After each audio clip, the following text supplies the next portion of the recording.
acostumbrados a planificar el mes, ¿no? Cobramos el sueldo, cobran el sueldo y dicen, bueno, esto para el teléfono móvil, esto para la luz, esto para el agua, esto para los gastos de no sé qué, y se planifica el mes. Eso no existía, esa no era la mentalidad de aquellos tiempos. La mentalidad era vivir el día a día, basta a cada día su propio afán o su propio mal, dice otra versión, ¿verdad? Y el pan nuestro de cada día, dánoslo hoy. La famosa parábola de los labradores, cuando van a trabajar a la viña, ¿qué se les pagó? El día de trabajo. Entonces, cuando la gente terminaba el día y decía, hoy he comido, hoy he usado ropa y hoy voy a dormir bajo techo, gloria a Dios. Mañana, como se decía, Dios dirá. Mañana Dios dirá. Pero ¿quién vive hoy en día al día? Nadie. La gente enseguida planifica y la gente hace planes y bueno, el verano que viene me voy a ir de vacaciones a tal sitio o dentro de 3 meses y por eso están las agendas y por eso hay tantas historias. Pero en la Biblia no era así. En la Biblia era vivir el día a día, desde que salía el sol hasta que se ocultaba el sol y ya está. Y hay un pasaje en el Antiguo Testamento, en el libro de Éxodo, capítulo 16, que voy a leer unos versículos para que vean qué interesante esta historia. Y dice, viendo los hijos de Israel, se preguntaron unos a otros, ¿y esto qué es? Ustedes saben la palabra maná, ¿no? Maná. La palabra maná en hebreo significa, ¿qué es esto? Maná, majú, ¿qué es esto? Y por eso la palabra maná, que uno dice, bueno, ¿y qué significa? Significa literalmente, ¿qué es esto? Pues dice aquí, cuando vieron aquello, dijeron, ¿qué es esto? Porque no sabían qué es lo que era. Entonces Moisés le dijo, este es el pan que el Señor os da para que coman. Esto es lo que el Señor os ha dado, recoged de él cada uno según lo que pudiera comer, un gomer por cabeza, conforme al número de vuestras personas, tomaréis cada uno para los que están en su tienda. Los hijos de Israel, dice versículo 17, lo hicieron así, unos recogieron más y otros recogieron menos. Y lo medían por gomer, y no sobró al que había recogido mucho, ni faltó al que había recogido poco. Cada uno recogió conforme a lo que había de comer. Moisés les dijo, ninguno deje de ello para mañana. Algunos decían, ¿y si mañana no cae el maná? ¿Y si pasado mañana se agota? Vamos a recoger el lunes, para el martes, para el miércoles y para el jueves. Siempre ha habido gente así, ¿no? Pero el Señor le dijo, no. Ellos no obedecieron a Moisés, algunos dejaron de ello para otro día y crió gusanos y hedió, y se enojó Moisés contra ellos. Era una falta de fe, creer que al día siguiente el Señor no iba a derramar su fidelidad, era una falta de fe. Hoy ha caído el maná, sí, mañana otra vez, y pasado otra vez, no se preocupen. Y lo recogían cada mañana, cada uno según lo que había de comer, y luego que el sol se calentaba, se derretía. No sé si han visto seguramente en alguna feria, en algún lugar por ahí, esa gente que tiene como si fuera un caldero y van haciendo una cosa así y crean como ese algodón. ¿Lo habéis visto? Ese algodón de azúcar que cuando lo coges con la mano te empegosta todo. El maná era algo así, era algo muy parecido a eso. El Señor les dijo, cada día ustedes van a ver una demostración de mi fidelidad. Cuando ustedes se levanten, ya el maná está allí. No van a tener que esperar a que caiga. Es decir, yo voy a ir siempre delante de ustedes. Cuando ustedes se levanten el lunes, ustedes recojan todo lo que vayan a comer para el día lunes. Y cuando se levanten el martes, recojan lo que vayan a comer el martes y así sucesivamente. Pero había gente que dudaba. Había gente que decía, vamos a recoger para 3 o 4 días por si acaso. Vamos a recoger para toda la semana. ¿Y qué pasaba? Se les echaba a perder. Porque el Señor les estaba enseñando al pueblo en el desierto depender cada día de la bendición y de la fidelidad del Señor. Parece como que eso ya no forma parte de nuestro estilo de vida, pero así es como deberíamos realmente vivir los creyentes. Hoy el Señor me ha bendecido, hoy el Señor me ha ayudado, hoy puedo dormir en mi cama. Hemos comido, fíjate tú, hemos desayunado, almorzado, otros han merendado antes de venir al culto, otros antes de irse se ponen allí en el mostrador también a picotear, luego llegan a casa, vuelven a comer. Hermanos, Dios es fiel. ¿Cuál es la garantía de que mañana Dios me va a suplir mi necesidad que hoy me la ha suplido? ¿Cuántos dicen amén? Como Él no cambia, si Él hoy ha sido fiel, mañana otra vez volverá a ser fiel. Y yo tengo que fiarme de Dios. Yo tengo que depender del Señor, no de mes a mes, sino como dice la Biblia, el pan nuestro de cada día, dánoslo hoy. ¿Cuántos de los que están aquí hoy han comido? Veo que todos vienen vestidos, algunos han venido en coche, otros caminando, otros en guagua. Cuando te vayas de aquí, cenarán, dormirán en sus camas. ¿Qué más queremos, hermanos? Dice la palabra de Dios, teniendo sustento y abrigo, estemos contentos con esto. ¿De dónde nace ese afán, ese agobio de venga y más y más? ¿De dónde nace? ¿De la Biblia? No. ¿De una relación sana con Dios? No, Señor. El cristiano sano, el cristiano que tiene una fe sana, completa, una fe coherente, una fe bíblica, no tiene que caer en ese afán, en ese agobio, en ese estrés y la deuda y no sé qué, y esto y lo otro. No, así no vivimos, así no tenemos que vivir los hijos de Dios. Los hijos de Dios tenemos que vivir de cara al mundo, de cara a la galería, con paz, con la tranquilidad de saber que nuestra vida está en las manos del mejor pastor del mundo, porque dice la Biblia, el Señor es nuestro pastor y nada nos faltará. ¿Cuántos dicen amén? Por lo tanto, en el Sermón del Monte, el Señor cuando enseña a orar a su pueblo dice, y el pan nuestro de cada día, dánoslo hoy. ¿Se puede orar por el pan nuestro de cada día? Claro que sí. Pero en ningún momento tenemos que estar preocupados por los próximos 15 días, por la próxima quincena, por el próximo mes. Eso no es bíblico, eso no es bíblico. El Señor quiere que aprendamos a depender de Él, a confiar en Él cada día, sin preocupaciones, sin agobios, sin estrés. Ya sé que esto a lo mejor suena a locura. Ya sé que la gente de la calle, la gente que no tiene a Dios, pues no viven así. Pero es que usted no tiene que imitar al mundo, usted tiene que imitar al Señor Jesucristo y obedecer su palabra.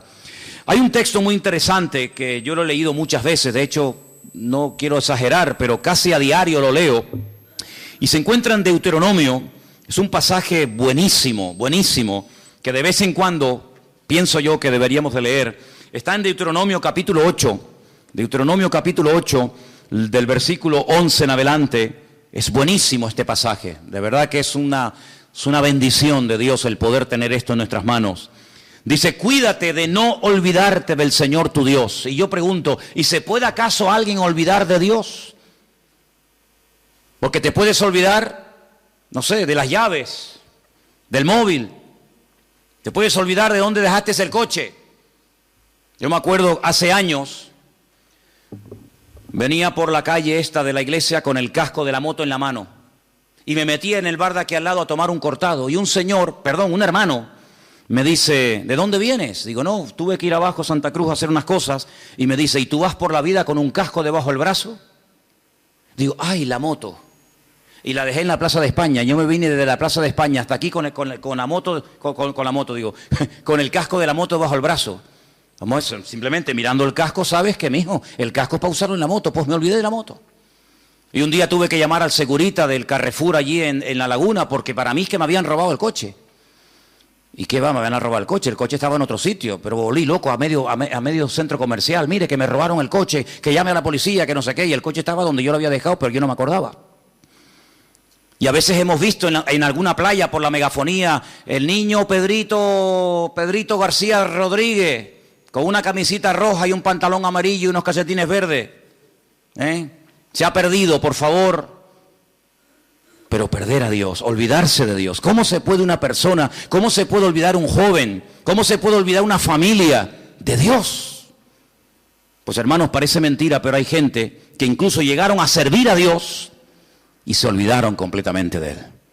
Y por eso el Señor, sabiendo que somos así los seres humanos, dice en este versículo, cuídate, tengan cuidado de no olvidarse del Señor vuestro Dios, para cumplir sus mandamientos, sus decretos, sus estatutos que yo te ordeno hoy.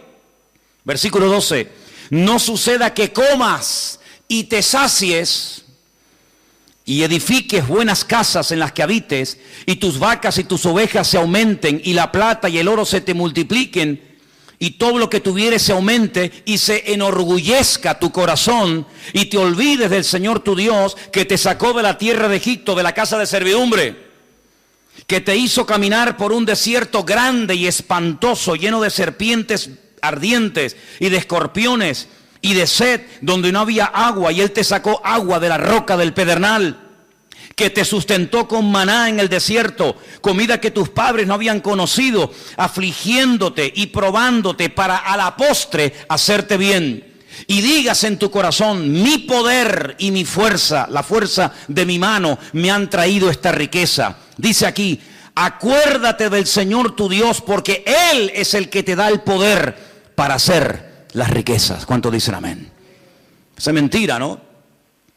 Gente que ha prosperado, gente que le ha ido bien en la vida, que en fin, que han aumentado sus negocios, su patrimonio, etcétera, y se les suba a la cabeza el éxito y diga, no, es que yo tengo todo esto por mi fuerza, por mi sabiduría, por mi poder. Usted dice, no, a mí eso no me puede pasar. No lo digas, porque como lo diga, a veces al final te va a terminar pasando.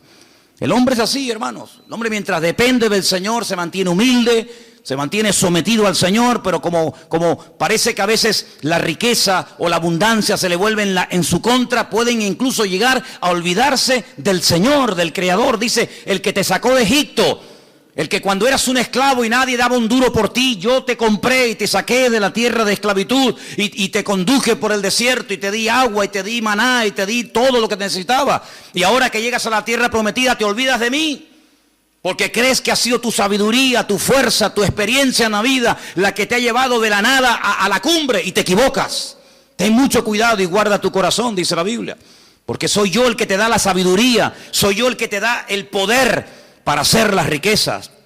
Y cuando el Señor le da a uno sabiduría para hacer negocios, y cuando el Señor le da sabiduría para hacer algo, aunque te salga bien el negocio, lo que has comprado, lo que has hecho, no te olvides siempre de darle la gloria y la honra al Señor. ¿Cuántos dicen amén? Así que tengamos cuidado, ¿verdad?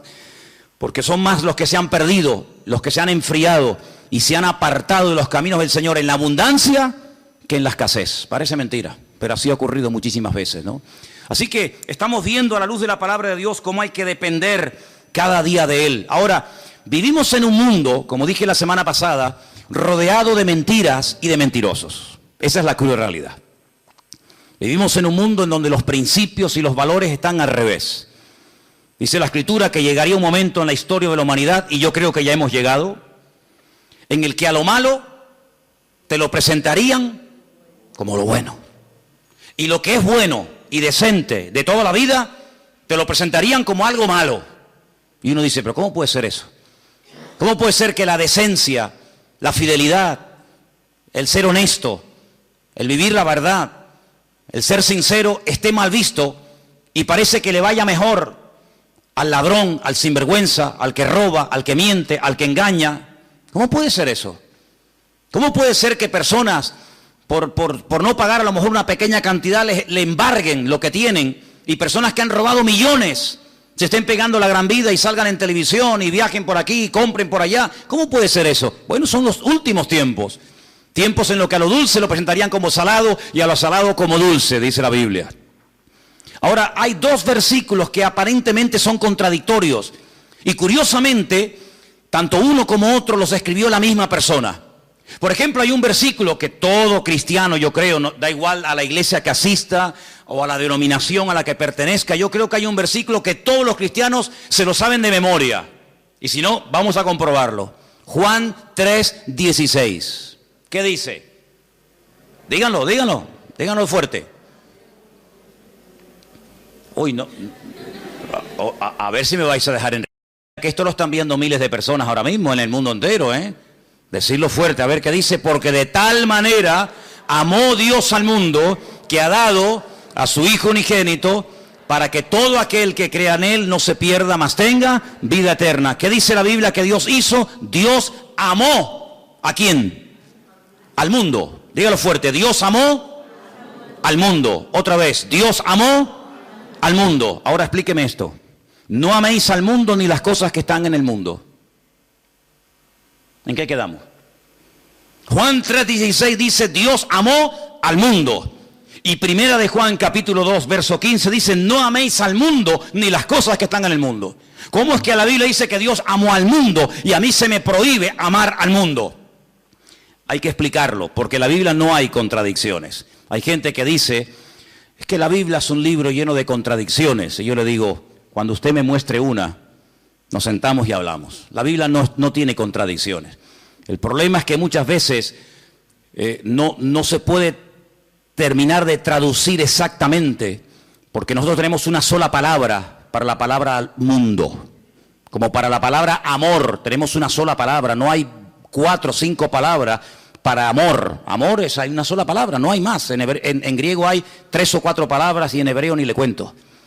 Y en griego, incluso en hebreo, para la palabra tierra, planeta, mundo, etcétera, hay un montón de palabras y depende a lo que se esté dirigiendo el autor, pues emplea un término o emplea otra, pero en español nada más tenemos una sola palabra, ¿verdad? Cuando estamos leyendo Juan 3:16, dice que de tal manera, de tal magnitud, con tal fuerza, amó Dios al mundo. Ahí está haciendo referencia a la raza humana, al hombre, a la humanidad. De tal manera Dios amó al hombre, a la raza humana, a los hombres, a las mujeres, a los blancos, a los negros, a los ricos, a los pobres, a los africanos, asiáticos, norteamericanos, latinos. De tal manera amó Dios a esa gente que dio a su Hijo unigénito al mundo, para que lo amaran y lo respetaran y creyeran en Él. Pero cuando vamos a Primera de Juan y encontramos otra vez la misma palabra, la palabra mundo, es la palabra cosmos. Y la palabra cosmos nos habla acerca de un estilo de vida, de unos principios, de unos valores que no son los nuestros. No son los nuestros. ¿Usted no ha oído alguna vez la expresión de decir, mira, di una mentira de estas piadosas? De hecho, incluso hasta cuando éramos católicos, se nos decía que había 2 tipos de pecados. Bueno, se nos decía, no, se siguen diciendo. Pecados mortales y pecados veniales, ¿sí o no? Amigo. Es decir, que hay pecados que son graves delante de Dios y pecados que, bueno, que Dios hace la vista gorda, no pasa nada. Una mentirijilla de vez en cuando para salir del paso, ¿sí o no? Eso se nos ha enseñado toda la vida. Cuando vamos a la palabra nos encontramos que hay un sistema, un estilo, una filosofía de vida que es totalmente opuesta a nuestro estilo de vida. ¿Por qué? Porque en el mundo, cuando 2 o 3 o 4 hombres se juntan en un bar, en un negocio, donde sea, y comienzan a hablar, ¿de qué suelen hablar? De mujeres. Y presumen de las veces que han engañado a sus esposas. Y presumen de que tuvieron relaciones con esta y con aquella y con la otra y con mengano. Sin embargo, eso en el círculo cristiano se nos tendría que caer la cara de vergüenza y darnos vergüenza de haber hecho eso. Son puntos de referencia completamente diferentes. Y en el mundo es normal mentir, y en el mundo es robar, pues decir, mira, sí, y era no, o no, cuando era sí, o decir, ¿cuánto tienes? 5, y es mentira, tienes 10. En el mundo todo eso es normal. Y cuando dice la Biblia, no améis al mundo, se refiere, no imites la forma como vive la gente. Una cosa es que Dios amó al hombre, y otra cosa es que Dios ame a los pecados del hombre, que son 2 cosas completamente diferentes. Dios ama a un etarra, a un asesino, a un violador, ¿sí o no? Por supuesto que sí. ¿Faltaría más? Si no, madre mía. Pero eso quiere decir que Dios ama su estilo de vida.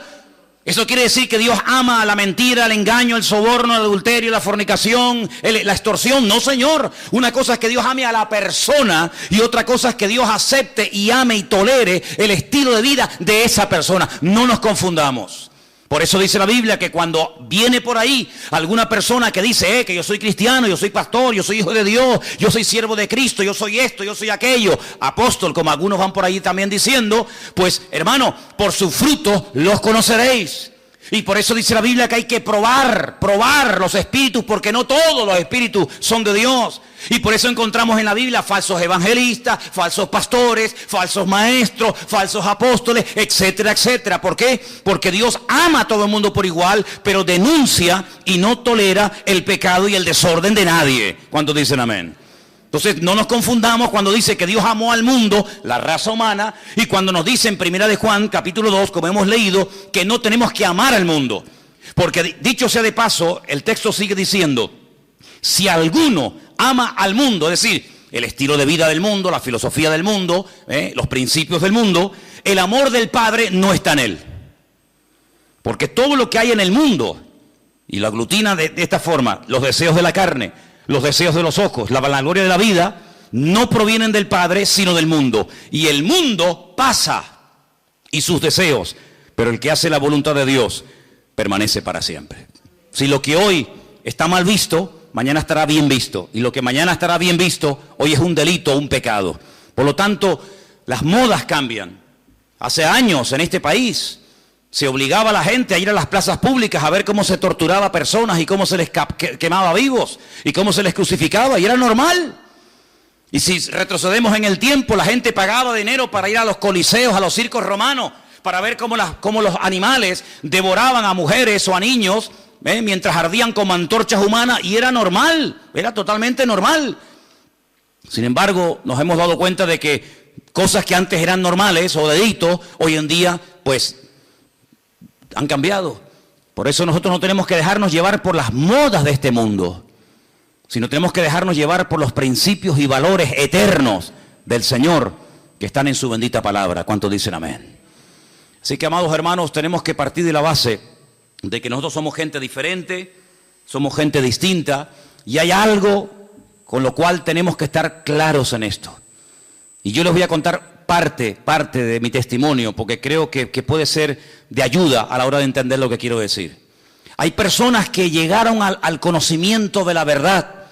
Hay personas que les nació en su corazón el deseo de buscar a Dios porque empezaron a leer los evangelios o empezaron a leer la Biblia. Conozco muchísima gente que me dice, no, yo un día me compré una Biblia, o alguien me regaló una Biblia, un Nuevo Testamento, como esta que estáis ofreciendo los hermanos moteros, ¿no? Bueno, te llega la Biblia, empiezas a leerla, y empiezas a interesarte, empiezas a darte cuenta de un montón de cosas y se despierta algo en ti que te lleva a una búsqueda de la verdad, y buscando, pues encuentra. ¿Y a quién encuentra? Al autor y al consumador de la fe, que es Cristo Jesús, ¿sí o no? Pero a mí no me pasó eso. Yo fui al revés. Yo no había leído en mi vida la Biblia, jamás. No me interesaba. Yo no sabía ni lo que era una Biblia. A mí no me llegó el conocimiento de Dios, ni el deseo de buscar a Dios por la lectura, por el estudio, por indagar, por buscar la verdad. Es que a mí no me interesaba buscar la verdad, pero en absoluto. Lo primero que yo tuve fue un encuentro, una experiencia personal con Jesucristo. Yo no había leído la Biblia en mi vida. Entonces, cuando yo entré por primera vez en mi vida a una iglesia, yo le dije literalmente a Dios, es que yo no creo en ti. Es que yo no creo en ustedes, yo no creo en pastores, ni en iglesia, ni en Biblia, ni en cura, yo no creo en nadie. Yo tenía un montón de problemas físicos, espirituales, de toda índole. Pero yo desafié a ese Dios del cual ese hombre estaba esa tarde predicando allí, y le dije, bueno, si tú existes, no es que dije, como tú existes, no. Si tú existes, ayúdame a salir de este infierno en el que yo estoy. Y cambia mi vida, y ayúdame, y libérame, etcétera, etcétera. Y Dios lo hizo. Y mucho tiempo después, o unos meses después, comencé a leer y a leer y a leer y a leer y a estudiar y a memorizar capítulos y capítulos de la Biblia. Y a través de la Biblia, pues claro, lógicamente fortalecí mi fe. Pero no fue primero la teoría y después la práctica. En mi caso fue al revés. Primero fue la experiencia, la práctica, y luego fue el conocimiento. Y por eso hay muchas personas que a veces titubean, porque claro, comenzaron a leer la palabra y después tuvieron una experiencia personal con Cristo. Pero cuando uno tiene una experiencia personal con Cristo, a mí no me mueve nadie de la fe que yo tengo en el Señor. Porque a mí los demonios que tenía no me los sacó ningún pastor, a mí me los sanó directamente mi Señor Jesucristo. Y el que me transformó la vida no fue una predicación de un reverendo o de un apóstol, como ese radio se llame, sino que directamente mi Señor y mi Dios me liberó y me transformó y me rompió completamente. Y después comencé a leer su palabra. Y por eso hay gente que lee la palabra y después tienen la experiencia, si es que la llegan a tener, y por eso a veces dudan de haber interpretado correctamente el texto y lo habré interpretado mal, y en vez de resulta que era así, resulta que era asado. Yo no tengo la más mínima duda. Yo he hablado con budistas, he hablado con gente que practica el Islam, he hablado con rabinos judíos de todo tipo, cerrados, abiertos, de toda índole. Y yo cada día estoy más firme en mi fe, porque a mí el conocimiento y la experiencia no me vino por lo que leí ni por lo que me enseñaron. Es que yo tuve un encuentro personal con Cristo. Yo era ciego y ahora veo. Entonces, cuando una persona tiene un encuentro personal con Cristo, que digan lo que digan, que hagan lo que hagan, que pase lo que pase, yo sé en quién he creído. ¿Cómo voy yo a negar que soy blanco? Hermano, si yo me subo a esta plataforma esta tarde y digo, hermano, ustedes me ven blanquito, pero yo realmente en el fondo soy negro. Usted dirá, bueno, hermano, usted dé lo que quiera, pero usted se le ve por fuera y usted tiene piel blanca. No, mire, hermano, es que yo soy moreno, mulato y soy mujer. Pasa que ustedes me ven con otra visión. No puedo negar, yo no puedo negar lo que soy. Pues exactamente igual le digo espiritualmente, yo no puedo negar que Cristo un día me sanó, me liberó y me transformó la vida. Y no lo leí en la Biblia, no lo leí en un libro, lo sentí, lo experimenté personalmente. Por eso cada vez que voy a Israel, cuando vengo más firme en mi fe. Y no es que voy allí y digo, ay, a lo mejor creía al revés de como yo era. No, es que me da igual. Porque yo no fui al convencimiento de la verdad por lo que leí, sino por lo que viví y por lo que experimenté. Y cuando una persona experimenta algo, no desde la teoría, sino desde la práctica, ese hombre y esa mujer no lo tumba, ni lo sacude nada, ni nadie. ¿Cuántos dicen amén? Si yo subo esta noche aquí a un hombre y subo a una mujer y le digo, hermano, explique lo que es un parto. Y ya, bueno, pues un parto, ¿no? Tienes dolores, hay un momento como se rompen agua, se llama, ¿no? Corríjame porque yo en esto estoy fatal, ¿eh? Se rompen aguas, te entran dolores, empiezan a dilatar, no sé qué, no sé cuánto, tienen que llevar a la clínica y te suben allí en aquellos aparatos y te dice sopla, aprieta, no, ahora sí, ahora asado, ¿sí o no? Qué malo soy, soy fatal. Asuman ustedes una mujer aquí que haya parido y dice, mira Manolo, cállate la boquita, anda. Un parto no tiene nada que ver con lo que tú has dicho. Tú estás hablando desde la teoría, desde lo que has oído, de lo que te han contado. Pero yo he parido. Y un parto es esto y esto y esto. ¿Quién puede dar mejor una información de lo que es un parto? ¿Yo? ¿O una mujer que ha parido? Evidentemente una mujer que ha parido.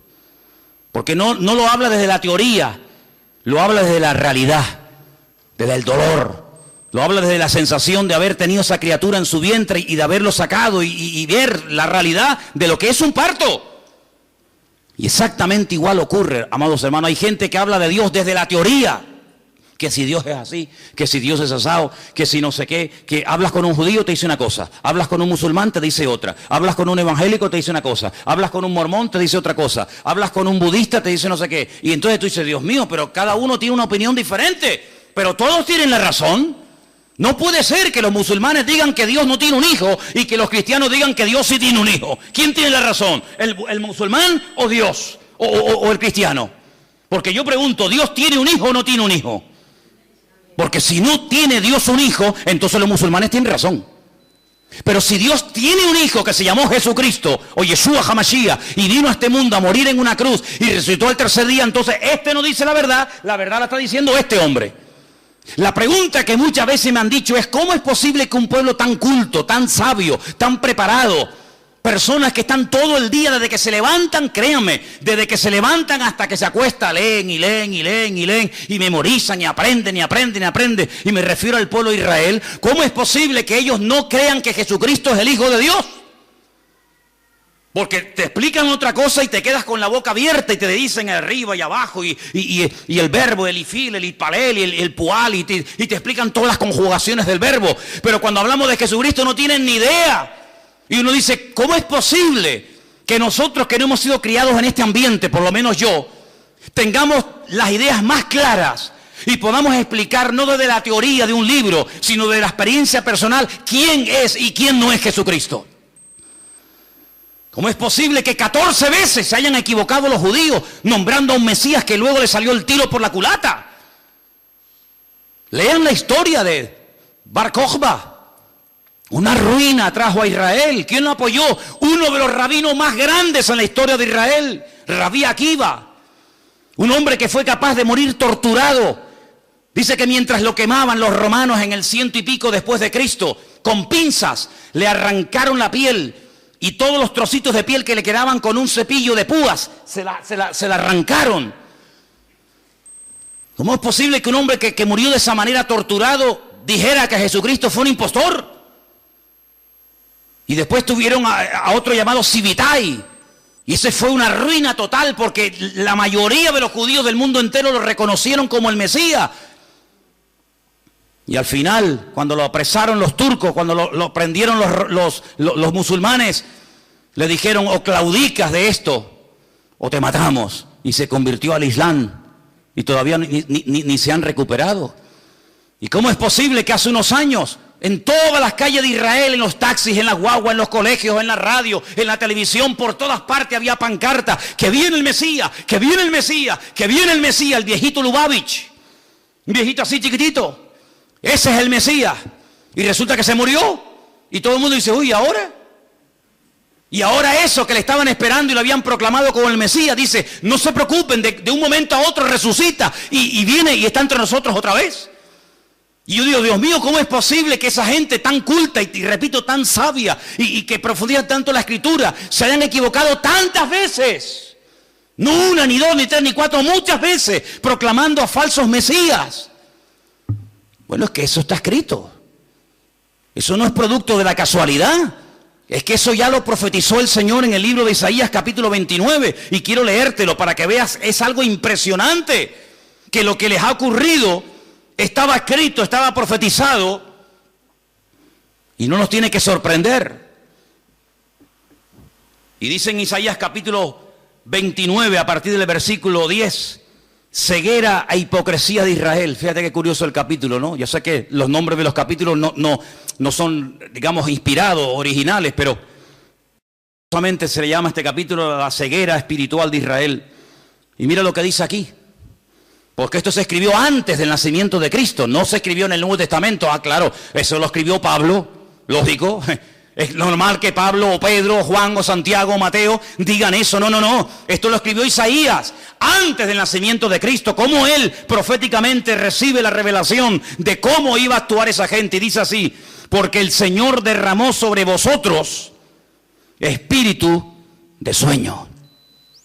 Esto es un judío hablándole al pueblo de Israel. Dios derramó sobre vosotros espíritu de sueño y cerró los ojos de vuestros profetas y puso velo sobre las cabezas de vuestros videntes. Ah, ahora entiendo. Ahora entendemos, claro. Y os será toda visión como palabras de libro sellado. Por eso leen y leen y leen y leen y memorizan y aprenden y no entienden. El cual si dijere al que sabe leer y le dijeren, lee ahora esto, él dirá, no puedo porque está sellado. Y si se le diera el libro al que no sabe leer, le dicen, lee ahora esto, y él dice, es que no sé leer. Dice pues el Señor, escucha bien la explicación de Dios, estas son las palabras de Dios al pueblo de Israel, porque este pueblo se acerca a mí con su boca y con sus labios me honra, pero su corazón está lejos de mí. Y su temor de mí no es que un mandamiento de hombres, como dice otra versión más cercana al original, un mandamiento enseñado y aprendido de memoria, que les ha sido enseñado. Por tanto, he aquí que nuevamente excitaré yo la admiración de este pueblo con un prodigio grande y espantoso, porque perecerá la sabiduría de sus sabios y se desvanecerá la inteligencia de sus entendidos. Ahora puedes ver cómo un niño en la escuela dominical, un domingo a la tarde, es capaz de ver en Juan capítulo 1, cómo el verbo, que en un principio era Dios, se hace hombre, se humana, se encarna y habita entre nosotros y vemos su gloria. Y no tiene ningún problema en aceptar eso. Y después te encuentras a un hombre que lleva 70, 80 años de su vida leyendo 16 horas por día la Biblia, de por la mañana hasta por la noche. Y es incapaz de ver a Cristo en las Escrituras. ¿Por qué? Porque el profeta Isaías dijo, en los últimos tiempos derramaré un espíritu de ceguera en vuestros videntes, en vuestros profetas, en vuestros sabios, de tal manera que van a leer y dice como que no lo puedo leer porque no lo entiendo. Es como si estuviera sellado. Increíble, increíble. Ya sabemos que en los últimos tiempos el Señor tratará de una forma especial. Pero lo importante es que todos y cada uno de nosotros valoremos el hecho de haber podido entender el Evangelio, porque haber entendido el mensaje, el propósito por el cual Cristo vino a este mundo nos ha cambiado la vida, ¿sí o no? Cuando una persona encuentra la verdad, yo no tengo que buscar nada más, créame, yo no tengo una insatisfacción diciendo, oye, estaré en la verdad, me habré equivocado, me habrá engañado esta gente, y a veces resulta que yo he creído en esta iglesia evangélica y ahora resulta que estoy en la mentira, me he metido en una secta, me están comiendo el coco, a veces resulta que en vez de este camino era el otro, ay, madre mía. Es que yo sé en quién he creído. Yo no me convertí a la iglesia evangélica. Yo no soy representante de la iglesia evangélica. Yo soy embajador de Cristo y Cristo fue el que cambió mi vida. Y me reúno aquí porque con ustedes me siento a gusto y porque creo que todos tenemos una experiencia en común. Pero si así no fuera, probablemente buscaría otro lugar donde poder congregarme. Pero no porque me haya convertido a una iglesia llamada iglesia evangélica. Yo no me he convertido a nadie, ni he cambiado de religión. Yo he pasado de muerte a vida, porque Cristo ha perdonado todos mis pecados y de ahí no me muevo ni a palos. ¿Cuántos dicen amén?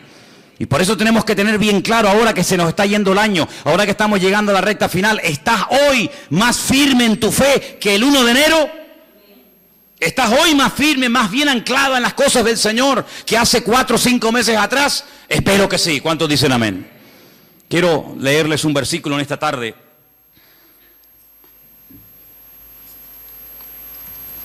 Y antes de buscar ese texto que se encuentra en Apocalipsis, en el capítulo 3, déjenme que les diga algo. Cuando uno empieza a leer la Biblia desde el principio, uno se va a dar cuenta de que cuando Adán y Eva pecaron, y ahora hablaremos un poquito de esa mujer también, quedaron desconectados del Señor, desconectados completamente. Todo cambió, todo. Aquel hombre y aquella mujer eran perfectos, y usted y yo no somos perfectos, sabíamos eso, ¿no? Si te crees perfecto, díselo a tu mujer a ver qué te dice y ya verás cómo te recuerda que no lo eres. Así de claro. Qué maravilla el ojo humano, ¿eh? Qué maravilla poder ver en colores, porque nosotros vemos en colores, ¿sí o no? ¿Usted ve en colores? Hay algunos que confunden, ¿no? El rojo con el verde con el amarillo, pero generalmente el hombre ve en colores, vemos en 3 dimensiones, podemos ver de cerca, de lejos, enfoca de una forma maravillosa, pero usted sabe que de todo lo que hay aquí que se podría llegar a ver solamente vemos el 1%. Nuestro ojo solamente percibe el 1% de todo lo que podríamos llegar a ver. Adán veía al 100% sin ningún problema. Veía a los ángeles, veía el mundo espiritual y natural de una perfección tremenda. ¿Qué le parece? El cerebro del ser humano dice que está dividido en 2 y que solamente funciona una parte. Yo a veces hasta lo dudo que funcione esa parte.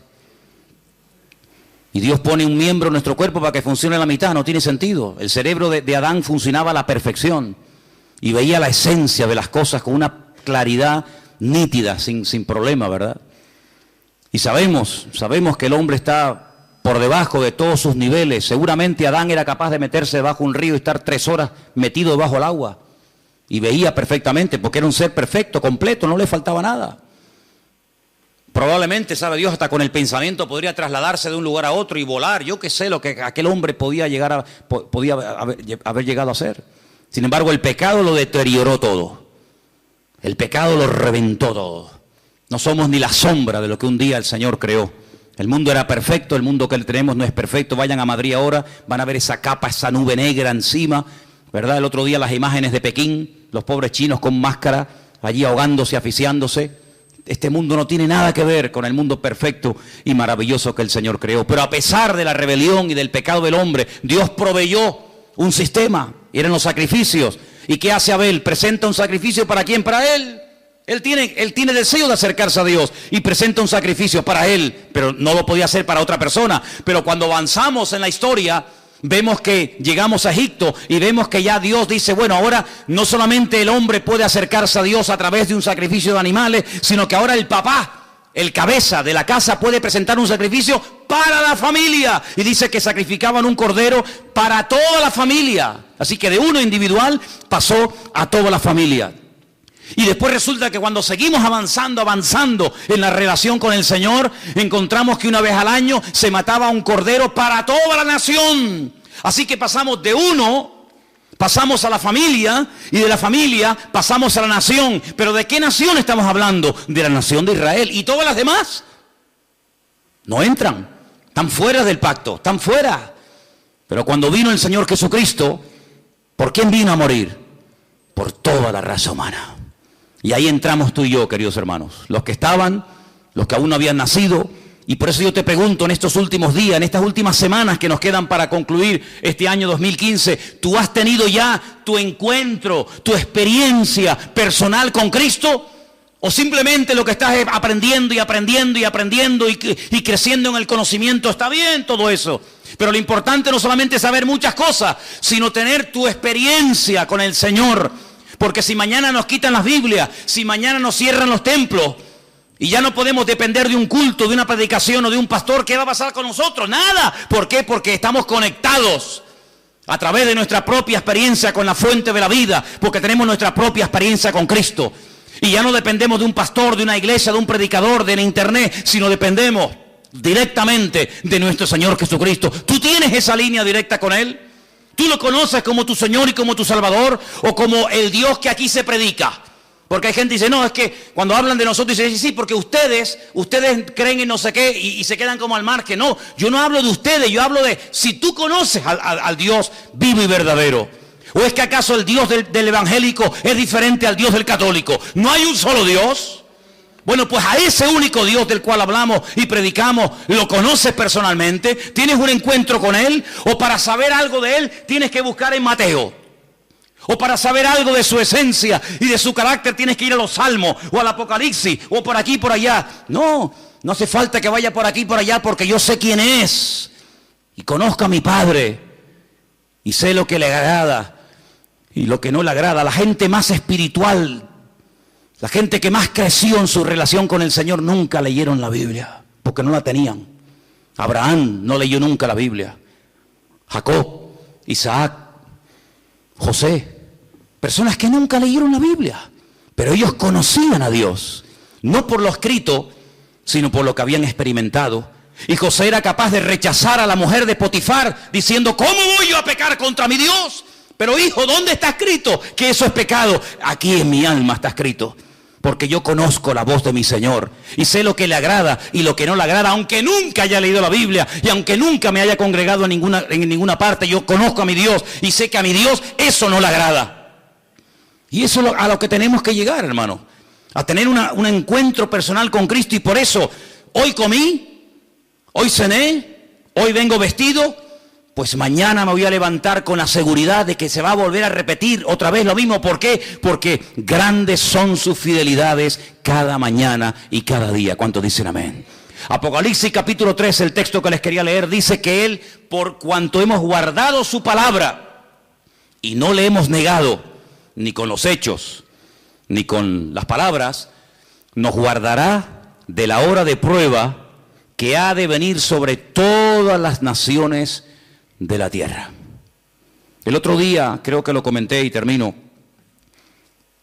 decían que en los estatutos, en las leyes de la ONU, hay un artículo que dice que cuando 5 naciones pelean, cuando 5 naciones, digamos que entran en un conflicto bélico, en ese artículo se encuentra la expresión de que ya se puede hablar de una tercera guerra mundial. En este momento hay 10 naciones, no 5, 10 naciones peleando contra un enemigo en común. Y por eso ellos dicen que oficialmente ya se puede decir, ya se puede declarar que estamos ya en una tercera guerra mundial, donde Inglaterra, Francia, Estados Unidos, Rusia, Arabia Saudita, etcétera, etcétera, ya han entrado en un conflicto que no tiene marcha atrás. Estamos en la recta final no solamente del 2015, estamos en la recta final de la historia de la humanidad. Y en estos últimos tiempos, el Señor todavía sigue llamando a los corazones de los seres humanos. En estos últimos tiempos todavía el Señor tiene interés por ti y por mí. Yo no sé qué ha visto en nosotros, pero Dios no va a parar hasta que tú le entregues tu vida y hasta que tú le entregues tu corazón al Señor. Y yo doy gracias a Dios de que Él se ha empeñado en salvarme, de que Él se ha empeñado, está empecinado en transformar mi vida. Claro, uno siempre se escuda, ¿no? No, es que yo soy no sé qué, es que no. Mira, solamente sé una cosa. Da igual dónde hayas nacido, da igual la religión que hayas practicado, tal vez ninguna. La cruda realidad es que todos delante de Dios estamos desnudos y todos urgentemente le necesitamos. No hay un verdadero cambio. Una persona puede cambiar y estar una temporada buena, pero eso no es lo que yo buscaba. Porque yo también, cuando estaba sin Cristo, también tuve mis buenas temporadas. Fueron las mínimas. Pero aquí lo que queremos no es solamente cambiar, dejar ciertas y determinadas cosas, o hábitos, o sustancias, o me da igual. No. Aquí lo que queremos es cambiar de vida. Y no se puede cambiar de vida, no se puede estar permanentemente sin meter la pata, perdonen la expresión, no se puede estar permanentemente, digamos, viviendo en victoria y en bendición, no se puede, es imposible. Y usted dice, bueno, ¿qué esperanza me está dando este hombre? Humanamente, ninguna, no hay posibilidad de cambiar, solamente a través de Cristo Jesús. ¿Cuántas personas lo han intentado? Curas de sueño, acupuntura, de todo lo que te puedas imaginar. Tarde o temprano vuelven otra vez al mismo rollo. Porque no hay libertad verdadera hasta que conozcas a Cristo Jesús. No te hablo de la iglesia. Si usted busca otra iglesia que le guste más, que te guste por lo que sea, váyase a esa, no tenga problema. Usted váyase a donde mejor se encuentre.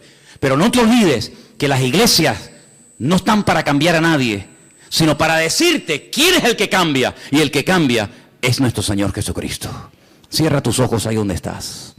Quiero que oremos en esta tarde de verdad, de todo corazón, y le pidamos al Señor que abra nuestros ojos, que quite la ignorancia, la ceguera de nuestra vida, para que nos demos cuenta de que la única manera de salir de este sistema falso, maligno, es a través de Cristo.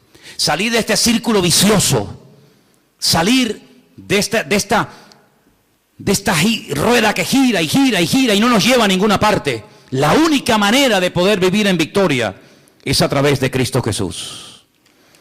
Y por eso en esta tarde estamos agradecidos con el Señor, porque Él nos enseña un nuevo estilo de vida basado en la libertad, no en el miedo, en la libertad gloriosa de los hijos de Dios. Ninguna condenación hay.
Viendo el sol, la luna, las estrellas, ellos podían llegar a la conclusión de que su creador, su Dios, es un Dios todopoderoso. Amén, hermanos. Porque no había nadie, no podían decir, no, es que esto es producto de la intervención de aquella persona, o de aquella familia, o de aquel sabio. Estaban ellos dos solos y Dios. Así que cuando ellos miraban el sol, la luna, las estrellas, un amanecer, un atardecer, los animales, las flores, el campo, etc., ellos podían decir que los cielos cuentan la gloria de Dios y el firmamento anuncia la obra de sus manos, ¿verdad? Ellos quedaban con la boca abierta al ver qué maravilla de mundo Dios había creado y se lo había dado a ellos para que lo cuidaran y para que lo mantuvieran en orden. Ellos no solamente conocían el poder de Dios, sino que además también conocían la bondad de Dios. Podían decir confiadamente, nuestro Dios es bueno. Además ya lo había dicho Dios en varias ocasiones. Cuando Dios hacía o creaba algo, siempre añadía la coletilla de y vio Dios que era bueno, ¿verdad? Ellos podían saber que Dios era bueno porque Dios les había regalado un planeta entero para ellos, con animales, con comida, con plantas, con todo lo necesario. Podían disfrutar de la vida y además, lo más importante de todo, podían tener comunión, podían hablar directamente con su Dios, con su Creador, sin miedo, sin esconderse de Él en ningún momento. Y podríamos enumerar muchas cosas que aquella pareja, aquella primera pareja inicial, pudieron ir descubriendo de la naturaleza y del carácter de Dios menos una cosa. Ellos antes de la caída no sabían en lo que consistía la misericordia de Dios. Porque la misericordia de Dios no es un premio al buen comportamiento. La misericordia de Dios no se aplica por haberte portado bien.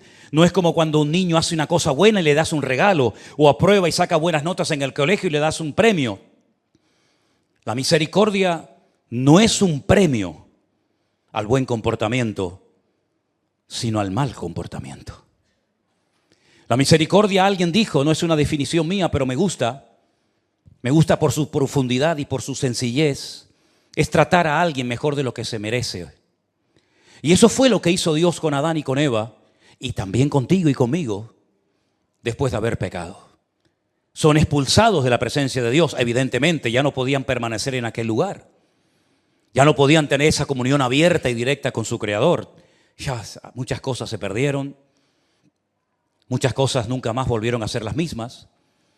Pero ellos experimentaron y conocieron por primera vez en la historia de la humanidad el atributo de la misericordia de Dios. Porque Dios podía haberse desentendido de ellos para siempre. Los expulsa y ahí te quedas. Sin embargo, Dios les busca, los encuentra y les muestra una forma diferente de acercarse a Él para que por lo menos, a pesar de su caída, de su pecado y de su desobediencia, puedan seguir, si quieren, en contacto y en comunión con Dios y de alguna manera recibir, pues, una cobertura, entre comillas, de sus pecados. Y ahí es donde se aplica por primera vez en la historia la misericordia de Dios. Los ángeles dice que nos miran. Literalmente la Biblia dice en el Nuevo Testamento que los ángeles observan a los redimidos de Dios, a los que han sido limpiados por la sangre de Cristo porque no entienden el concepto de misericordia. Los ángeles que no cayeron, los ángeles que no siguieron a Satanás en su rebelión, los ángeles que mantuvieron su posición, su fidelidad, su dignidad delante de Dios, saben que Dios es bueno, saben que Dios es santo, saben que Dios es poderoso. Todo eso lo han visto y vivido, pero nunca han experimentado ellos, ni los que cayeron, la misericordia de Dios. Porque Dios no movió ni un solo dedo por la creación angelical que tropezó y cayó. Todo permaneció exactamente igual desde el día que se rebelaron hasta el día de hoy. Satanás fue expulsado de la presencia de Dios y nunca más pudo volver a optar a recuperar la posición perdida. Sino más bien todo lo contrario, ha ido de mal en peor. De derrota en derrota, de fracaso en fracaso, de humillación en humillación, etcétera, etcétera. Sin embargo, con el hombre, Dios manifestó su misericordia. Y por eso el salmista, en el caso de que haya sido David o cualquier otro, él destaca en el Salmo que la misericordia de Dios no es limitada, no caduca, no envejece, sino como dice el Salmo al principio y al final, porque para siempre es tu misericordia. ¿Cuántos dicen amén? Ahora, hay gente que habla mal de Dios sin conocerle. Me llama mucho la atención. Critican, hablan y cuestionan a un Dios que no conocen. Dicen que si Dios fuera tan bueno, pues no ocurriría esto y aquello y no pasaría aquí, a esto y aquello allá, ¿verdad? Y cuando habla una persona así, de que Dios no es bueno, de que Dios no es misericordioso, evidentemente lo que está demostrando es que no está hablando de nuestro Dios, ni le conocen. Porque si hay dos características que destacan de nuestro Dios, es que Él es bueno y que para siempre es su misericordia. ¿Cuántos dicen amén? Y la misericordia es algo que nos mantiene vivos. Nosotros no podríamos vivir ni física ni espiritualmente si no hubiera sido por la misericordia de Dios aplicada a nuestra vida en un momento puntual. Porque no solamente Dios tuvo misericordia de nosotros cuando pecamos y cuando nos acercamos a Él aquel día que lo recibimos y lo invitamos a que fuera nuestro Señor y Salvador el resto de nuestra vida, sino que yo creo que cada día el Señor manifiesta su misericordia en cada uno de nosotros. Cada día tropezamos, cada día necesitamos el perdón y la limpieza de nuestro Dios. Y no es que ahora soy salvo, mañana no soy salvo, ahora sí, ahora no, pero necesitamos cada día que Dios se apiade de nosotros. Porque repito, si no fuera por su bondad y por su misericordia, ninguno de nosotros podríamos estar vivos hasta el día de hoy. Ahora bien, el Salmo no solamente destaca el poder de Dios, la importancia de ser agradecidos, la bondad de Dios, la misericordia de Dios, sino que hay un momento en el que el autor, supongamos que fuera David, en el versículo 5 menciona algo muy interesante que quisiera pararme en unos momentos y explicarlo. El salmista dice, desde la angustia, no desde mi mejor momento de victoria, de gozo, de alegría, de bendición, no, sino desde la angustia, invoqué al Señor y el Señor me respondió poniéndome en lugar espacioso. Ahora, si alguien conoció lo que es trabajar y vivir bajo presión durante años, ese fue sin lugar a dudas David. La gente que no ha vivido bajo presión no ha crecido ni madurado como deberían de haber crecido. La gente que ha estado bajo presión y que ha pasado por valles de sombra y de muerte y por angustia y pónganle todos los adjetivos que quieran, son las personas que han madurado y han crecido y se han acercado al Señor porque realmente reconocen que dependen del Señor. La gente que ha huido del trato de Dios, la gente que no ha estado bajo la presión, bajo el horno, bajo el fuego del Señor, que no destruye sino más bien purifica, son personas de poco crecimiento y de poca estabilidad espiritual, incluso yo diría que hasta mental también, porque son personas débiles que no saben lo que es buscar a Dios en medio de la angustia y del dolor.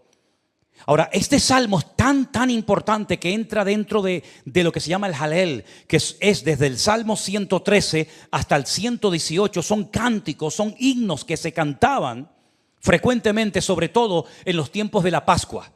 Si hoy estuviéramos celebrando la Pascua, tendríamos que haber cantado el Salmo 118. De hecho, dice la Biblia que el Señor Jesucristo dice que después de haber cantado el himno, y se refiere al Salmo 118, porque era un salmo que se cantaba frecuentemente, sobre todo en los días de la Pascua y en otras fiestas también. Pero fue un salmo que se cantó cuando se inauguró el segundo templo de Jerusalén, en los tiempos de Esdras, Nehemías y Zorobabel.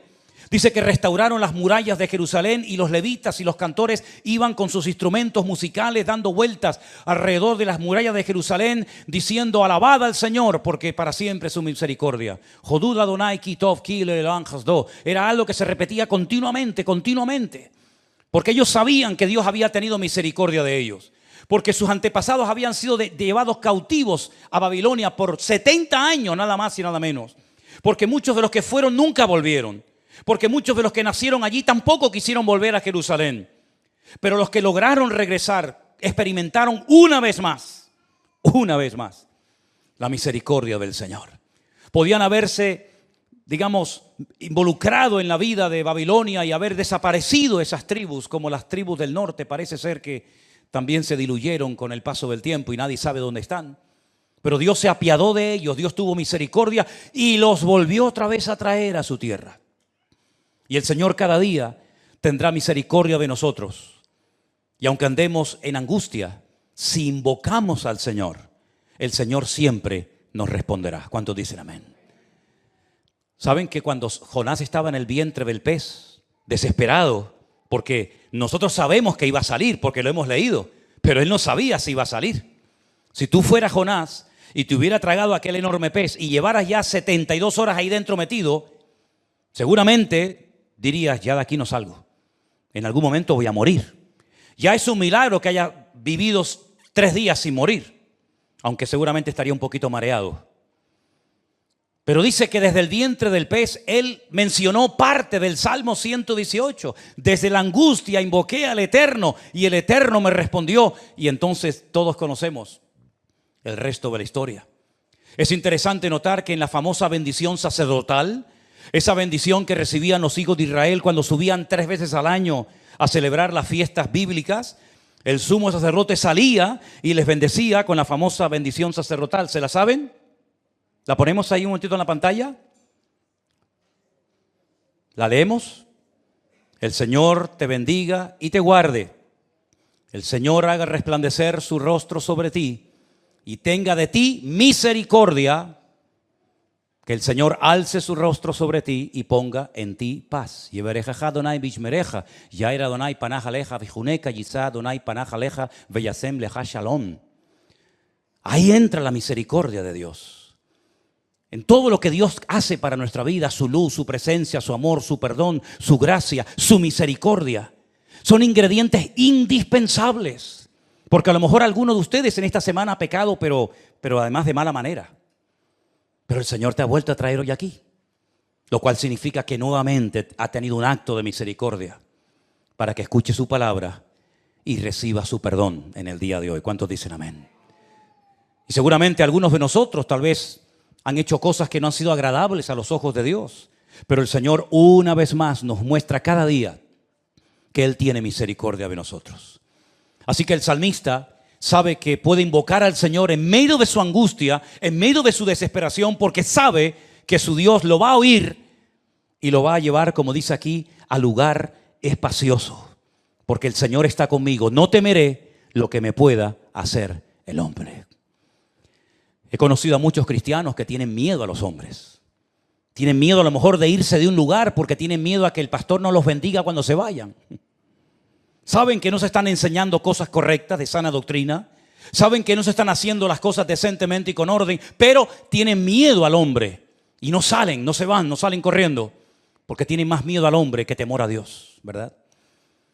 Pero dice el salmista que él no le teme al hombre, sino él le teme, él respeta a su Dios. Porque él sabe que Dios es bueno, lo cual no significa que sea tolerante. Una cosa es que sea bueno y otra cosa es que sea tolerante al pecado.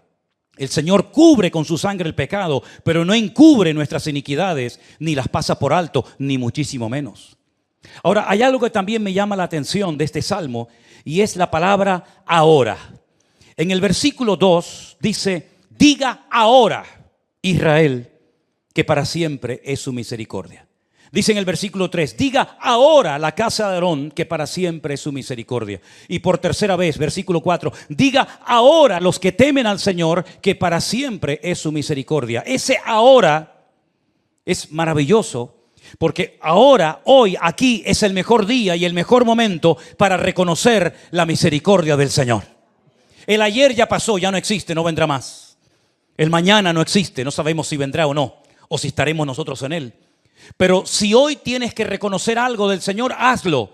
Dile, Señor, gracias, porque sé que tu bondad y tu misericordia es para siempre. Es hoy y ahora para con mi vida. ¿Cuántos dicen amén?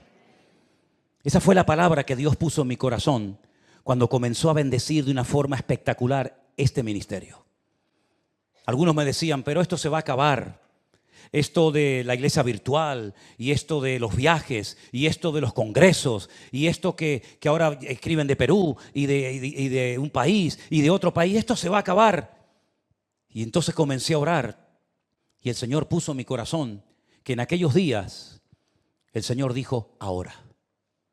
Y lo ha seguido diciendo y ha seguido manteniendo su fidelidad y su misericordia cada día para con nosotros. Y solamente es cuestión de echar un vistazo un poquito atrás.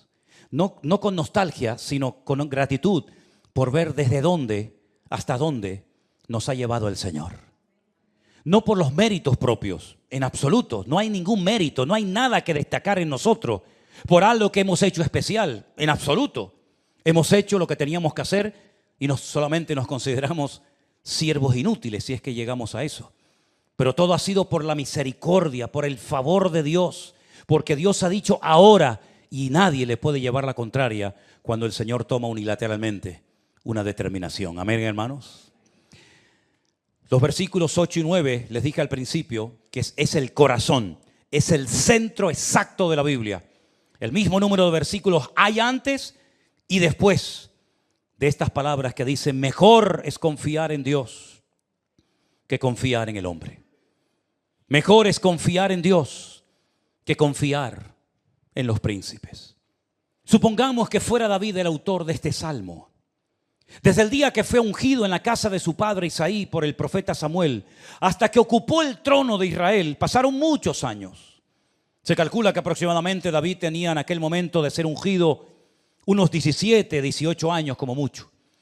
Y no llega al trono hasta aproximadamente los 30 o 30 y tantos años. ¿Qué pasó durante toda esa época? Desde su adolescencia hasta su exaltación en el trono de Israel, ocupando la mayor responsabilidad del país. Tuvo que huir, tuvo que esconderse, fue perseguido por Saúl. Era su suegro, él se había casado con una hija del rey, pero no le servía absolutamente de nada. Es más, el día que le pidió la dote para entregarle su hija, le hizo una trampa, le pidió algo para que los filisteos acabaran con su vida, pero sin embargo el Señor tuvo misericordia de él y lo protegió. Cuando va al campo de batalla a llevarle comida y alimento a sus hermanos lo menosprecian, pero Dios tuvo misericordia de él. Cuando tuvo que enfrentarse a leones y a osos como lo hizo para defender las ovejas de su padre, el Señor se apiadó de él y tuvo mucha misericordia. Y es increíble ver cómo Saúl quería matar a David, pero literalmente, hermano, lo quería matar, quería acabar con su vida. Eran tan grandes los celos que tenía este hombre hacia David que lo cegaron. Los celos son tremendamente peligrosos y destructivos. Despréndete de ellos si los tienes, porque pueden terminar destruyendo tu vida y la de los tuyos. David tuvo que huir, tuvo que esconderse en cuevas, tuvo que pasar hambre, frío, noches en vela, porque Saúl había movilizado a todo el ejército de Israel para buscarlo a él. Cuando David decía, pero ¿qué te he hecho? Si alguien te ama, si alguien te respeta y te apoya en este país, ese soy yo. Saúl parece que a veces se arrepentía. Ay, hijo mío, David. Pero luego volvía a las andadas, igual o peor que el día anterior. Y el Señor lo protegió. Y al final dice la Biblia que se tiene que ir a vivir con los filisteos. Porque llegó un momento de tanta angustia, de tanta desesperación que dijo, algún día este hombre va a acabar conmigo. Claro, cuando uno está angustiado se olvida de que ha sido ungido, se olvida de que el Señor está contigo, se olvida de que el Señor te ha profetizado que va a ser rey de Israel. ¿Cómo que Saúl va a acabar contigo? Nunca podrá acabar contigo, porque el Señor te ha ungido para que seas el segundo rey de Israel. Pero él perdió la esperanza. Él estaba tan desanimado que al final dice, me voy a vivir con los filisteos. Y se fue a vivir con los filisteos. Y se tuvo que fingir loco, ¿se acuerdan? Dice que hacía que se le caía la baba por la boca, escribía en las puertas. Y decía al rey Aquis, el rey de los filisteos, ¿no tengo yo suficientes locos que me habéis traído otro más? ¿Qué voy a hacer con este? Al final David logró ganarse la confianza de Aquis. Pero como dice el Salmo, mejor es confiar en Dios que confiar en los príncipes. Aquis también le falló. También le falló. Y tiempo más tarde, cuando es el rey, por fin ya es el rey de Israel, su hombre de confianza, su consejero, el hombre más cercano a él, Ahitofel, también le traiciona y apoya una rebelión, un golpe de estado, apoyando a su hijo Absalón para que mate y elimine a su padre David. Todos le fallaron a David, sus hermanos, su familia, Ahitofel, Saúl, Aquis, todos le fallaron. Pero mejor es confiar en Dios que confiar en los hombres. Y saben, hermanos, hoy está el presidente de Israel, el primer ministro de Israel, Benjamín Netanyahu, está hoy en Estados Unidos con un príncipe, con el príncipe Trump. Y parece que han olvidado este texto. Mejor es confiar en Dios que confiar en los hombres. Mejor es confiar en Dios que confiar en los príncipes, o en los presidentes, en los gobernadores del mundo. Tengo la sensación, y ojalá me equivoque, que les va a salir el tiro por la culata también con Trump. Porque cuando ponemos a un hombre en el lugar de Dios, el Señor no va a permitir que su pueblo jamás le dé la gloria y el reconocimiento y el apoyo a otra persona. Oramos para que todo ese pueblo algún día reconozca que el único que nunca les ha fallado en ningún momento de la historia, ni cuando fueron esclavos en Egipto, ni cuando estuvieron cautivos en Babilonia, ni cuando fueron atacados por las tropas de los griegos y de los romanos y de tantas y tantos enemigos a lo largo de la historia, el único que nunca le falló y que siempre estuvo a su lado y estará por siempre, es el Dios de Abraham, el Dios de Isaac y el Dios de Jacob. Y maldito el hombre que confía en el hombre. ¿Cuántos dicen amén? Alabad al Señor porque Él es bueno, porque para siempre es su misericordia. Dígalo Israel, dígalo la casta sacerdotal y dígalo todos los que han sido redimidos y comprados por su sangre y todos los que le temen. Digan que para siempre es su misericordia. Por eso el salmista declara con toda confianza lo siguiente, versículo 28. Mi Dios eres tú y te alabaré. Dios mío, te exaltaré. En otras palabras, el autor de este salmo no tiene la más mínima duda de que el único que le va a dar estabilidad y lo va a proteger en la tormenta, en la enfermedad, en la angustia, en el dolor o en cualquier circunstancia de la vida, va a ser su Dios. Y Él ya lo ha vivido, Él ya lo ha experimentado. Y nosotros tenemos que recordar las veces que hemos clamado a Él y el Señor nos ha respondido y nos ha liberado y nos ha levantado y nos ha cuidado hasta el día de hoy. No lo olvides, querido hermano, porque a veces parece como que nos olvidamos de las victorias que ya hemos obtenido y de los trofeos que hemos obtenido a lo largo de nuestra vida. Me llama mucho la atención que a veces los cazadores, cuando cazan un animal, pues lo que hacen es que hablan con un taxidermista, creo que se llama, y ponen ahí la cabeza como trofeo, ¿no? Es decir, ese jabalí, ese venado o ese ciervo, lo que fuera, yo lo cacé. Y están como orgullosos y se sacan fotografías sobre sus trofeos de guerra. Nosotros no tenemos fotografías de nuestras victorias, pero en nuestro corazón llevamos esculpidas y escritas a fuego todas las bendiciones y todo el trato y todo el proceso por el cual Dios nos ha llevado para poder llegar hasta aquí y decir, y dígalo conmigo, alabad al Señor porque Él es bueno, porque para siempre es su misericordia. Otra vez, alabad al Señor porque Él es bueno, porque para siempre es su misericordia. Fuerte ese aplauso a nuestro Dios en esta tarde. No lo olvides nunca, nunca lo olvides, mi querido hermano y amigo. Aleluya. Ahora me llama mucho la atención la capacidad de respuesta de Dios. Es increíble. A veces llamas a una persona y le dices, oye, no te olvides de tal y tal cosa. Ah, sí. Los llamas a los 2 o 3 días. ¿Te ha pasado? Y dices, oye, ¿te acuerdas que te dije el otro día que, ay, mi niño, ay, mi niña, me olvidé? Hombre, por favor, mira a ver, hombre, venga, llámalo. Por favor, recuerda lo que te estoy pidiendo. Sí, no te preocupes, ahora mismo lo hago. Ahora mismo lo llamo. Sea en el médico, sea en la farmacia, sea en el colegio, sea donde sea. Pero la capacidad de respuesta de Dios es instantánea y es inmediata.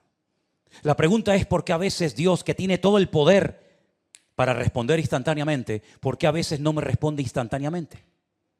¿Por qué a veces Dios me tiene como en la sala de espera? ¿Han estado a veces en la sala de espera?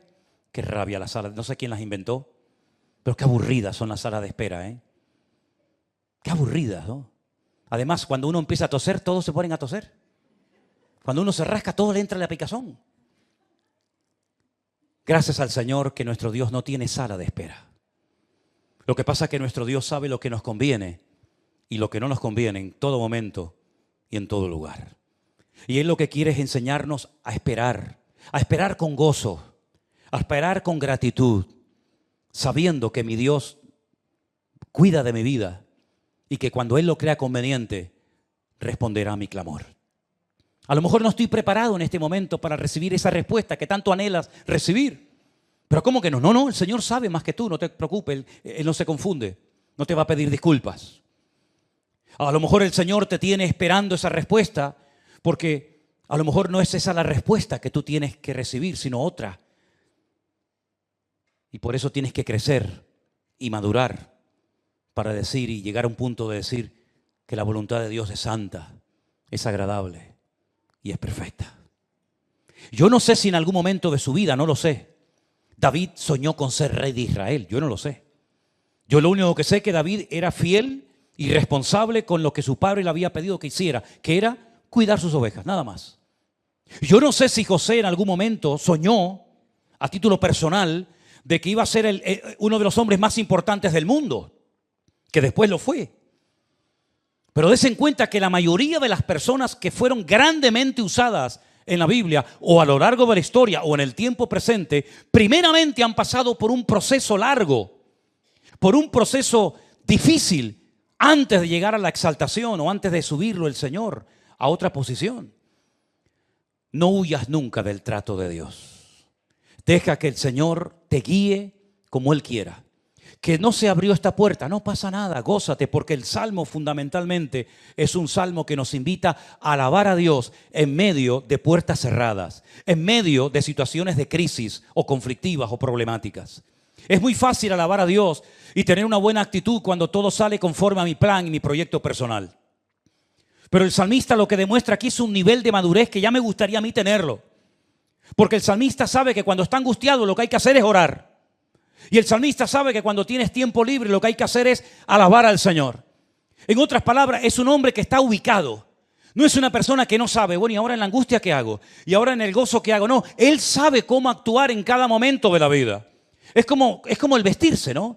Bueno, si vas a la playa, hombre, ir con chaqueta y corbata no tiene sentido. Pues si vas a lo mejor a una recepción especial, a un convite o algo, pues no vas a ir vestido de playa, evidentemente, ¿no? Espiritualmente hablando, tienes que crecer de tal manera que sepas cómo debes comportarte, cómo debes de orar, cómo debes de actuar ante cualquier situación. En la adversidad, en la lucha, en la prueba, en la enfermedad, cuando tienes mucho, cuando no tienes nada. Y eso lo da el tiempo. Eso no se aprieta un botón y se aprende. ¿Cómo tengo que actuar ahora que estoy esperando? Bueno, pues la Biblia te dice lo que tienes que hacer y también lo que no tienes que hacer. En otras palabras, este salmo para mí es una bendición tremenda porque veo que este hombre aprendió a base de sufrimiento, de dolor, de angustia. Y me viene a la mente ese texto de la carta a los Hebreos que dice, y aunque era hijo, lo habéis leído, ¿verdad? Hablando del Hijo de Dios, del Señor Jesús. Dice, y aunque era hijo, por lo que padeció, aprendió obediencia. Y dice que lo hizo pasar por problemas y luchas y dificultades y presiones. Y si no, miren cómo oraba Cristo en el huerto de Getsemaní, ¿eh? Eso sí que es orar. Y eso sí que es estar bajo presión. Pero descubrió un secreto clave en la vida de cualquiera de nosotros. Y es rendirse y decir, no voy a pelear con Dios. No voy a pelear con Dios. No voy a echarle un pulso a Dios a ver si le gano. Sino lo que voy a hacer es alabar a Dios y en medio de mi angustia, invocarle porque sé que Él está conmigo y no temeré lo que me pase o lo que me puedan hacer las personas en esta vida. ¿Cuántos dicen amén? Esa confianza, hermanos queridos, tenemos que mantenerla siempre e enseñarla, inculcársela a nuestros hijos. Cuando sean jovencitos, cuando sean niños, cuando sean adolescentes, oye, confía en el Señor. Tú tranquilo, confía en el Señor. Es que papá me pasa, tú ora al Señor. Es que tengo un problema con la escuela, que la maestra, que el niño. Tú confía en el Señor, ora en el Señor. Y es algo que se tiene que transmitir de padres a hijos, de generación en generación. Nosotros tenemos que transmitirle a los jóvenes de la iglesia, y los jóvenes a los adolescentes, y los adolescentes a los niños, que la confianza en el Señor no es una opción, sino es la única opción que nos queda en este mundo enfermo y loco en el que vivimos. Confiar en Dios es mejor que confiar en los hombres. Confiar en Dios es mejor que confiar en los líderes, en los príncipes o llámese como se quiera. ¿Cuántos dicen amén? Cierra tus ojos en esta tarde ahí donde estás y di estas palabras en tu corazón. Mejor es confiar en Dios que confiar en los hombres. Mejor es confiar en Dios que confiar en los príncipes de este mundo. Mi confianza estará puesta siempre, siempre en mi Señor. A Él adoraré, a Él honraré y serviré todos los días de mi vida. Y en cualquier situación en la que me encuentre, confieso hoy, como el autor de este salmo, tú eres mi Dios. A ti te alabaré, Dios mío y Señor mío. Aleluya. Gracias por tu hermosa palabra, Señor. Amén. Padre, en el nombre de Jesús te damos gracias, Señor, por este hermoso tiempo. Te damos gracias por tu palabra, te damos gracias, Señor, por poder alabarte, adorarte, por tu gran misericordia, por tu gran amor y por tu bondad. Señor, ponemos la vida de nuestros hermanos Silverio, Maday, Señor, y Matías en tus manos. Señor, guárdales, líbrales, utilízales con tu poder y presencia donde quiera que vayan, que tu gloria les acompañe, que tu presencia les rodee. Tu palabra dice que tú eres escudo alrededor nuestro, que eres nuestra gloria, que eres quien levanta nuestra cabeza y que eres un muro de fuego alrededor de nosotros. Padre, en el nombre de Jesús de Nazaret, ponemos la vida de nuestros hermanos en tus manos. Los encomendamos a ti y a tu gracia, Señor. Dales un tiempo de bendición y de victoria. Señor, en el nombre de Jesús ponemos nuestras vidas también en tus manos. Y toda esta semana, Señor, guárdanos, líbranos, Dios mío. Y que una vez más, Señor, como decía recién el pastor, podamos decir que para siempre es tu misericordia. Con los que te temen, Dios mío, para los que invocan tu nombre, recibe toda la gloria. Recibe